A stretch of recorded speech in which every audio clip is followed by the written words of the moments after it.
बऱ्याचशा योजना आज देखील त्यांना माहिती नाही. मुख्यमंत्री माझी लाडकी बहीण योजना माहिती आहे.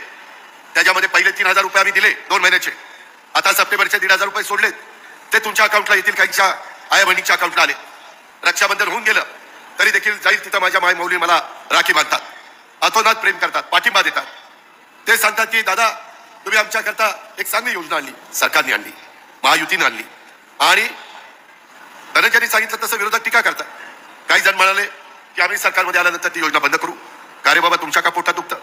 जर माझी माय मौली खुरपणीला जाते, काचा गोळा करते, कचरा गोळा करते, धुणभांडी करते, अशा पद्धतीची कामं करत असताना झोपडपट्टीमध्ये राहते, गरीब आहे, आम्ही योजना आणल्या त्या एका समाजाला, एका जातीला, एका धर्माला डोळ्यासमोर ठेवून आणल्या नाही.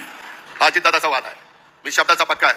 माय माऊलीनो, आता तुम्हाला जो काही आता सप्टेंबरचे पैसे सोडलेत, आमचीच मुलगी आदिती तटकरे त्या खात्याची मंत्री आहे. आताच येताना विक्रमला विचारा, मी गाडी फोन लावला होता तिला आणि तिला सांगितलं की लवकर पैसे ते सगळे संपवा. ते संपवले की पुढचे पैसे सोडतो आणि मग तुम्हाला आचारसंहिता लागायच्या आत माझ्या माय माऊलींना ऑक्टोबरचे नोव्हेंबरचे 3,000 रुपये परत तुम्हाला पाठवतो.